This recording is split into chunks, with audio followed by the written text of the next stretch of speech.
Hello friends, welcome back to Chalk and Talk classes. Hope you all are doing well. I am कशिश मिर्ज़ा और आज हम पढ़ेंगे Branchiostoma, amphioxus या फिर जो हमारा जिसे हम बोलते हैं लैंसलेट उसके सेंस ऑर्गन्स के बारे में। इससे पहले वाले वीडियो में मैं इसकी एक्सटर्नल और इंटरनल मोर्फोलॉजी डिस्कस कर चुकी हूँ और इसके डाइजेस्टिव सिस्टम को भी हम पढ़ चुके हैं। तो अगर आपने इसका एक्सटर्नल और इंटरनल मोर्फोलॉजी का वीडियो नहीं देखा है तो मैं प्रेफर करूँगी पहले आप जाके वो वीडियो देखें, क्योंकि कोई भी एनिमल की फिजियोलॉजी को समझने के लिए आपका उसके जनरल फीचर्स, उसके एक्सटर्नल और इंटरनल मोर्फोलॉजी को जानना बहुत ही ज़रूरी है। तो चलिए अब हम मूव करते हैं अपने मेन टॉपिक की तरफ, जो है हमारे ब्रैंकियोस्टोमा के रिसेप्टर्स या फिर उसके सेंस ऑर्गन्स। इसके जो सेंस ऑर्गन्स हैं वो काफ़ी सिंपल टाइप के होते हैं और यहाँ पे हमने कितने लिस्ट कर रखे हैं, 7 सेंस ऑर्गन्स लिस्ट कर रखे हैं। ठीक है, देखिए यहाँ पे मैंने एक इसका माइंड मैप दे रखा है, आप इसको अपनी कॉपी में नोट कर लिए। अगर आप अपनी आंसर शीट में इस तरह से रिप्रेजेंट करते हैं तो आपके नंबर बढ़ने के चांसेस ज़्यादा हैं, क्योंकि देखिए एग्ज़ामिनर से 15-16 नंबर निकलवाना कोई बहुत आसान काम नहीं होता है।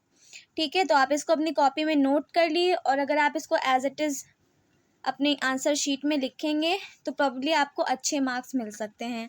ठीक है, तो देखते हैं इसके कौन कौन से ऑर्गन्स दे रखे हैं यहाँ पे। पहला है हमारा आई स्पॉट या फिर इसको हम ओसिलाई भी बोलते हैं, cephalic pigment spot, infundibular, Kolliker's pit, Hatschek's groove, sensory cells and free nerve ending. तो ये हमारे कुछ 7 सेंस ऑर्गन लिस्टेड हैं यहाँ पे। तो चलिए एक एक करके हम इनके बारे में पढ़ते हैं। पहला है हमारा आई स्पॉट या फिर ओसिलाई। These are photoreceptors or light sensitive organs distributed on the ventrolateral side of nerve cord. पहले इसकी लोकेशन के बारे में बात करें तो ये कहाँ पे है हमारा, ये हमारा वेंट्रोलेटरल साइड्स पे किसकी, नर्व कॉर्ड की। ठीक है, यहाँ पे ये वाला डायग्राम आप देखिए तो यहाँ पे आपको मार्क दिखेगा लैटरल ओसिलाई और आईज। देखिए हमारे यहाँ पे ये जो दिख रही हैं यहाँ पे काफ़ी सारे नंबर में हमको ओसिलाई दिखती हैं। ये क्या है, they are light sensitive organs. ये लाइट को सेंस कर सकते हैं। कहाँ प्रेजेंट है, वेंट्रोलेटरल साइड पे प्रेजेंट है किसकी, नर्व कॉर्ड की। They are oriented in different directions and help the animal in burrowing in sand और in swimming spirally to perceive light from all directions. जब हमारा जो एनिमल है बरो करता है इसमें सैंड में या फिर स्पाइरली स्विम करता है तो उस वक्त ही उसको लाइट परसीव करने में हेल्प करता है। एंड आई स्पॉट और ocellus is made up of 2 cells, an outer pigmented cell और melanocytes and an inner photosensitive cell with striated apical border which serve as a lens. देखिए इसका ये वाला डायग्राम अगर आप देखिए, यहाँ पे है हमारी पिगमेंटेड सेल या फिर मेलानोसाइट्स। ये जो आपको ब्लैक में मार्क दिख रही है ना, ये क्या है, हमारी पिगमेंटेड सेल है जिसे हम मेलानोसाइट के नाम से भी जानते हैं। इसमें एक न्यूक्लियस प्रेजेंट है। फिर उसके बाद यहाँ बीच में आता है हमारा स्ट्रेटेड एपिकल बॉर्डर। ठीक है, उसके नीचे क्या आती है, हमारी फोटोसेंसिटिव सेल आती है, जिसकी सेल भी इन्होंने, जिसकी न्यूक्लियस भी यहाँ पे दिखा रखी है। उसके नीचे क्या आती है, नर्व फाइबर आती है। ये नर्व फाइबर क्या है, ये नर्व फाइबर जो है हमारी आई को, हमारे ओसिलाई को हमारे नर्वस सिस्टम से कनेक्ट करती है। जो ब्रैंकियोस्टोमा का नर्वस सिस्टम है ये उससे उसको कनेक्ट करती है। क्यों कनेक्ट करती है, अब ये जो सेंस ऑर्गन्स हैं ये स्टिमुलस रिस्पॉन्स पे काम करते हैं ना। अब इसको सिग्नल मिलेगा, स्टिमुलस मिलेगा लाइट का, तो ये हमारे नर्वस सिस्टम में भेजेगा ना, जिसके लिए हमारा जो नर्वस सिस्टम है वो रिस्पॉन्स शो करेगा। ठीक है, वो रिस्पॉन्स सेंड करेगा बेसिकली। ठीक है, तो ये क्या हो गया, ये हो गया हमारा आई स्पॉट और ओसली। मूव करते हैं अपनी नेक्स्ट स्लाइड पे। ये क्या है, सेफेलिक पिगमेंट स्पॉट। अब इसकी लोकेशन पहले आप देखिए कहाँ पे है, यहाँ पे जो देख रहे हैं यहाँ पे इसकी लोकेशन है। हमारा क्या है, cephalic pigment spot. It is a large pigment spot on the anterior wall of cerebral vesicle. कहाँ पे प्रेजेंट है, ये सेरिब्रल वेसिकल पे प्रेजेंट है। It is often referred to as cerebral eye. इसको सेरिब्रल आई भी कहा जाता है। जहाँ पे भी आपका सेरिब्रल वर्ड आए तो समझ लिए ब्रेन से रिलेटेड बात हो रही है। ठीक है, but it lacks a lens and is also photo sensitive. इसमें लेंस नहीं होता है but this is also photo sensitive. ये क्या करता है, बेसिकली हमारी जो आईज हैं या फिर जिन्हें हम ऑसली बोलते हैं उनको प्रोटेक्ट करने का काम करता है। ठीक है, it is suppose to shield the ocelli from any frontal stimulation by light and probably act as a thermoreceptor. Thermoreceptor क्या होता है, थर्मो से क्या याद आता है आपको? थर्मल याद आया। थर्मल क्या होता है? थर्मल यानी कि रिलेटेड टू टेम्परेचर। ये टेम्परेचर को डिटेक्ट करने का भी काम करता है, that is it is a thermoreceptor also. Okay, so let us move on to our next slide. अब देखेंगे हम इनफंडिबुलर ऑर्गन। ये इस बात पे ध्यान दिएगा, ये इनफंडिबुलम नहीं है, दिस इज इनफंडिबुलर ऑर्गन। और ये आपके एग्जाम पॉइंट ऑफ व्यू से भी इंपॉर्टेंट है, इस पर अच्छा खासा लिखा जा सकता है, तो इस पर शॉर्ट नोट भी आते हैं। अगर आपका जो यूनिवर्सिटी का एग्जाम पैटर्न है उसमें शॉर्ट क्वेश्चंस भी इंक्लूडेड होते हैं, तो ये आपके एग्जाम पॉइंट ऑफ व्यू से इंपॉर्टेंट हो जाता है। ठीक है, क्या दिया हुआ है इसमें? Infundibular organ, it is located on the floor of cerebral ventricle. देखिए यहाँ पे है, ये देखा आपने कहाँ पे है? Floor of cerebral ventricle. ये यहाँ पे हमारा इनफंडिबुलर ऑर्गन दे रखा है, and so name because of its homology with the infundibulum of vertebrate brain. जैसे हमारे जो वर्टिब्रेट्स हैं उनके ब्रेन में इनफंडिबुलम होता है, ये उससे होमोलॉगी शो करता है, इसलिए इसको हमने क्या नाम दिया है? इनफंडिबुलर ऑर्गन। इनफंडिबुलर है, इनफंडिबुलम नहीं है, प्लीज़ इसके बीच आप कंफ्यूज मत होइएगा। एग्जाम में इनफंडिबुलम मत लिख के आइएगा, नंबर कट जाएंगे। It consist of a patch of tall columnar and strongly ciliated epithelial cells. देखिए यहाँ पे आपके सेकेंड वाले डायग्राम में शो हुआ हुआ है, ये देखिए ये हमारा डायग्राम है।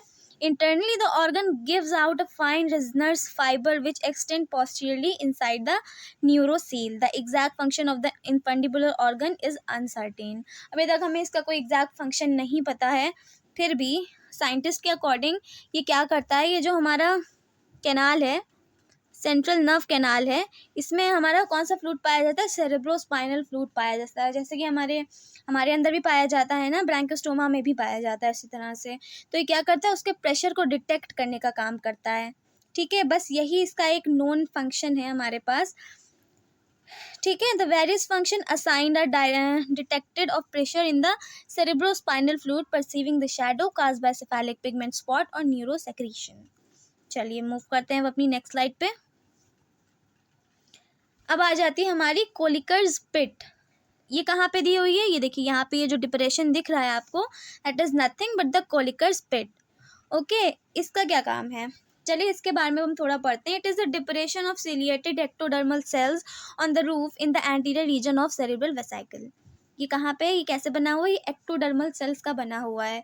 देखिए जब हमारा लार्वा जो होता है, इसका ब्रैंकोस्टोमा का लार्वा जब ये हमारे एम्ब्रियोनिक स्टेज में होता है कि तो इसके लार्वा के अंदर जो न्यूरोपोर होता है, वो न्यूरोपोर जो होता है वो नर्व ट्यूब में कन्वर्ट हो जाता है। फिर उसके बाद जो उसके रिमेन्स यानी कि उसके जो अवशेष रह जाते हैं वही क्या बनाते हैं? हमारा कोलिकर्स पिट बनाते हैं। देखिए ये ग्रूव लाइक एक डिप्रेशन है ना, तो इसीलिए इसको कोलिकर्स पिट बोला गया है, इसको पिट बोला गया है basically. Okay, it marks the area where larval neuropore closes when the adult neural tube is form.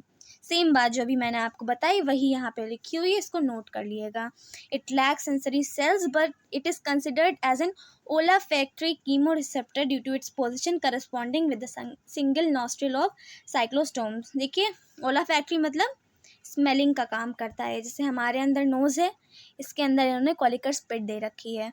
ठीक है, कीमोरिसेप्टर का काम करता है। कीमोरिसेप्टर क्या? जैसे कि हमने आपके वाटर लेवल में कोई केमिकल चेंज हो रहा है, ब्लड में कोई केमिकल चेंज हो रहा है, तो उसको जो है डिटेक्ट करने का काम कौन करता है? कीमो रिसेप्टर करता है। ठीक है, तो ये क्या हो गई? हमारी कोलिकर्स पिट हो गई। मूव करते हैं अपनी नेक्स्ट स्लाइड पे। अब हमारा जाता है हैचेक्स ग्रूव। हैचेक्स ग्रूव जो है कहाँ पे प्रेजेंट होता है? ये जो हमारा the pit and groove of Hatschek's present the roof of oral hood. Oral hood जानते हैं ना आप, हमने इससे पहले डाइजेस्टिव सिस्टम में पढ़ा था ओरल हुड के बारे में। ठीक है, वहीं पे ये प्रेजेंट होता है। यहाँ पे एक डिप्रेशन की तरह होता है ओरल हुड के पास, ओरल हुड के रूफ में बेसिकली। ठीक है, इसका फंक्शन अभी तक अननोन है। तो चलिए नेक्स्ट स्लाइड पे मूव करते हैं। अब बात करेंगे सेंसरी सेल्स एंड पैपिला। ये तो बहुत सारे एनिमल्स में पाए जाते हैं। ठीक है, sensory cells are scattered all over the epidermis specially on the dorsal side.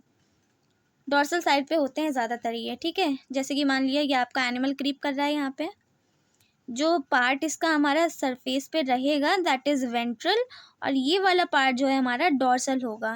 तो यहाँ पे क्या? यहाँ पे ज़्यादातर हमारे जो सेंसरी सेल्स और पैपिला हैं वो वहीं पे पाए जाते हैं। ग्रुप ऑफ सेंसरी सेल्स और papilla are present on oral cirri and velar tentacles. Okay, कहाँ पे प्रेजेंट होते हैं? हमारे ओरल सेराई पे प्रेजेंट होते हैं और व्हीलर टेंटैकल्स पे भी प्रेजेंट होते हैं। दीज जो ये हैं, ये जो है कीमो रिसेप्टर्स का और टेक्टाइल ऑर्गन्स का भी काम करते हैं।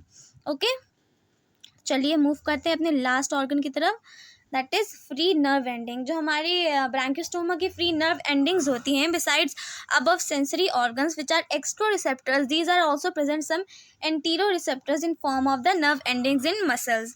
These are sensitive to internal stimuli such as contraction of muscles. Okay, इसमें क्या होता है, ये इंटरनल स्टिमुलस को रिसीव करती है। इंटरनल स्टिमुलस क्या? जो भी हमारे एनिमल की बॉडी के अंदर रिएक्शंस हो रहे हैं, ये उसको परसीव करती है। ठीक है, इसी की वजह से हमारे कॉन्ट्रैक्शंस होते हैं। तो ये हो गया हमारा आज का टॉपिक। अगर आपको वीडियो अच्छी लगे तो प्लीज़ वीडियो को लाइक करना और चैनल को सब्सक्राइब करना ना भूलिएगा। Till then, bye bye, thank you.